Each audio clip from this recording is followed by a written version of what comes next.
बिस्मिल्लाहिर्रहमानिर्रहीम। अस्सलाम वालेकुम। आप देख रहे हैं DDP एनालिटिका। आज बिलाखिर इमरान रियाज़ ख़ान को रिहा कर दिया गया। मुख्तलिफ़ अदालतों मुख्तलिफ़ शहरों में फिरा के बिलाखिर उनको लाहौर हाई कोर्ट में लाया गया और वहाँ जस नज़वी की अदालत में हुकूमत के सरकारी वकील यानी जो एडवोकेट जनरल थे, उन्होंने कहा कि अगर अदालत इनको रिहा करना चाहे तो हमें कोई एतराज़ नहीं होगा। ये एक पसपाई बाहर सूरत एक अच्छा अमल।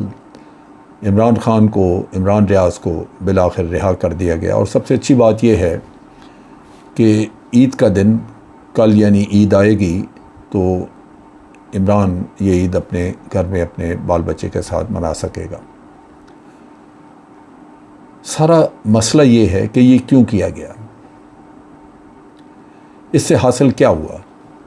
आप देखिए कि हुकूमत ने कोशिश की कि इमरान रियाज़ ख़ान को ख्वार किया जाए और उसकी विल पावर तोड़ी जाए।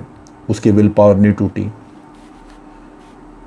उसको कभी अटक, कभी चकवाल, मुख्तलिफ़ अदालतों में हर जगह से, क्योंकि केस तो था नहीं, एक कार्बन कॉपी हर जगह रख के को 10 जगहों पे 15 जगहों पे आपने FIR दर्ज कराई तो मुकदमा तो था नहीं, वो जारी किस्म की FIRs थी। ऑब्वियसली छूटना था, लेकिन कोशिश गालबन ये थी कि शख्स को इतना ज़लील ख़ार किया जाए, नींद ख़राब की जाए, धमकाया जाए, खाने को ना दिया जाए, जिससे शायद वो टूट जाए और बिलाखिर कहे कि जी आप हुक्म करें, मुझे बताएं मैं क्या करूं, जो कहते हैं वो कर देता हूं। लेकिन ये हुआ नहीं। अब अगर हुकूमत बैठ के अपने इस इक़दाम की, इस ज़िल्लत की जो उन्होंने उठाई, उसका तजिया करे तो जो चीज़ें हकीकतन सामने आती हैं वो ये कि इमरान ख़ान एक अच्छा मशहूर सहाफ़ी था, लेकिन अब वो सहाफ़ी के साथ साथ एक बहुत बड़ा आदमी बन चुका है, एक बहुत लीडर बन चुका है सहाफ़त का। हुकूमत ने बनाया। हुकूमत के इस कारनामे को सलाम, जिन्होंने एक आदमी को इस मुश्किल में डाला और वो साबित कदम रहा और आज वो उसके पीछे सैकड़ों इंसान, उसके पीछे हज़ारों लग गए उसके पीछे। दूसरा ये कि हुकूमत की जगहसाई हुई। सहाफ़त पे जब भी आप कोई बहुत गलत किस्म की गिरफ्त डालते हैं, जब भी किसी बुनियादी केस के बग़ैर आप किसी को उसकी आवाज़, उसका गला घोंटना चाहते हैं, तो पूरी दुनिया में आपकी जगहसाई होती है। सो ये पाकिस्तान की बदनामी का बायस भी बने। और तीसरा, ये मुल्क जब मुश्किल दौर से गुज़र रहा है, जबकि सोसाइटी में डिवीजन्स पहले ही मौजूद हैं, आपने मज़ीद डिवीजन्स वहाँ पैदा कर दी। और चौथा मसला ये कि जब हमारे मुल्क की इकॉनमी का बुरा हाल है, ख़र्च अखराजात आप कहते हैं जी मुश्किल से पूरे कर रहे हैं, तो आपने इतना बड़ा ख़र्चा क्यों किया, इसका कौन ज़िम्मेदार है कि हर वक्त पुलिस की 15-20 गाड़ियाँ कभी वो अटक जा रही हैं, वापस आ रही हैं, इस्लामाबाद हाई कोर्ट में अपील हो रहे हैं, फिर अटक जा रहे हैं, फिर चकवाल जा रहे हैं, फिर लाहौर से आ गई गाड़ियाँ। आपको अंदाज़ा है कि इस पे कितना ख़र्चा हुआ होगा? अगर पेट्रोल वगैरह के आज के रेट से और जो लोगों की तनख्वाहें जो इस काम पे लगे रहे उनके हिसाब से मैं लगाऊं तो ये लाखों में है ख़र्चा। इसका ज़िम्मेदार कौन है? ये कौमी दौलत को ज़ाया करने का सिर्फ़ एक हमाकत की वजह से ज़ाया किया, इसका ज़िम्मेदार कौन है? शर्म नहीं आती कि ये गरीब मुल्क है, इसकी दौलत को इस तरह ना लुटाया जाए? लेकिन आपके लल्ले तलल्ले वो दौलत लुटाई गई, किसको परवाह है? फिर जो सबसे बड़ी इम्पॉर्टेंट बात है जो आपने गवाया इस सारे खेल में, जो बहुत चीज़ आपने गवाई, वो है हुब्बुल वतनी, जिसको आपने निगेट किया। बहुत अजीब मंतक है कि वो लोग जो रियासत पे और रियासत के अदारों पे भौंकते रहे, वो आज चाहते हैं वो बड़े मज़ेदार बड़े शानदार जगहों पे बैठ के एंकर हैं, वो चला रहे हैं, अपने प्रोग्राम चला रहे हैं, वो बदले नहीं। जिस दिन उनका मूड बदला वो फिर आपको जलील करेंगे, क्योंकि ये उनकी खसलत में है। लेकिन आपने किनको रगड़ा? जिन्होंने साल से आपका दिफा किया था। क्या मिला? आपने अपने वफादार तरीन लोग जो हैं उनको अपने साथ एक नफ़रत के रिश्ते में बांध दिया। जो मोहब्बत का रिश्ता था उसको आपने नफ़रत के रिश्ते में कन्वर्ट कर दिया। मिला क्या?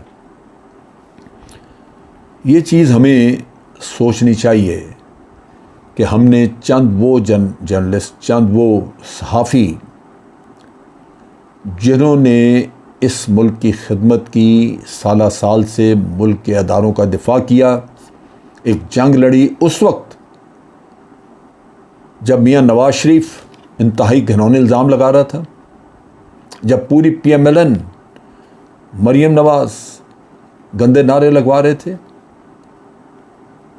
हमारे जिगर पे वो ज़ख्म होते थे, उस वक्त चरके लगते थे। ये वो सहाफ़ी थे जो उस वक्त हमारे सामने एक शील्ड बन के खड़े थे, एक ढाल थी। हमने उनके साथ ये सलूक किया?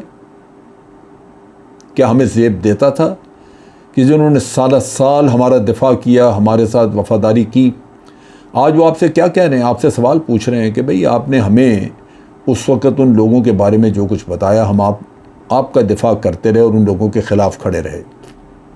आज वो आपके चहेते हो गए, क्या हुआ? आप उस वक़्त गलत थे या आज गलत हैं? तो हर कोई पूछेगा।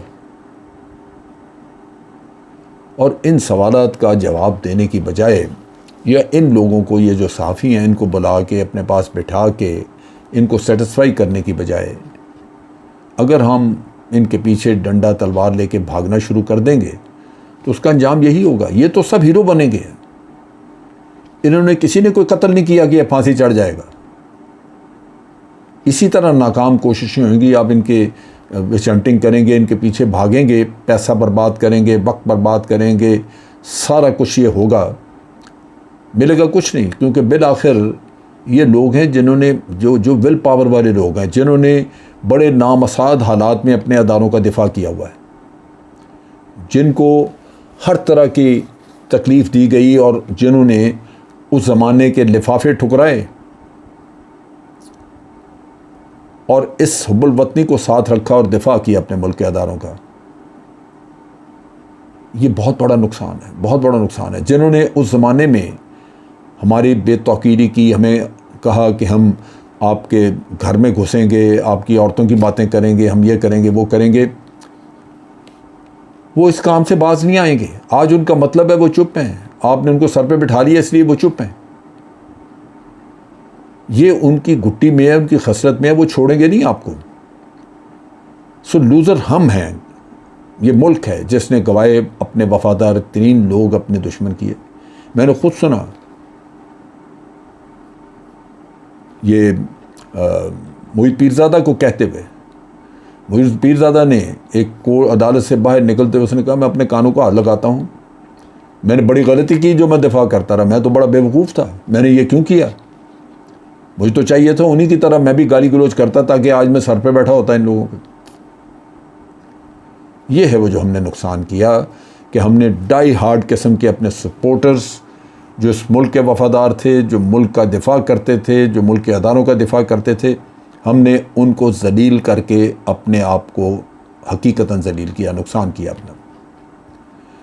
इस स्टेज के ऊपर बहुत सारे चेहरे बेनकाब हुए और बहुत सारे चेहरे आज रोशन और दमकते हुए निकले। वो लोग जो पुराने वक्तों में, जो आज से पहले, इस रजीम चेंज से पहले अदारों के ख़िलाफ़ फर्जा सराई करते थे, गाली गलौज करते थे, बुरा भला कहते थे, जिन्होंने इस्लामाबाद प्रेस क्लब के बाहर खड़े होकर तकरीरें की और वो जो तालियां बजाते थे असद तूर जैसे, उनको किसी को आज आज़ादी सहाफ़त याद नहीं आई। शर्मनाक तरीके से वो छुपे रह गई। उनके चेहरे नमूदार हुए, सामने ज़ाहिर हो गए। कल को अगर वो बाहर निकल के उनमें से किसी को तकलीफ़ पहुँचे और आज़ादी सहाफ़त का वो नारा लगाएं तो उनकी शतरौल लेनी चाहिए,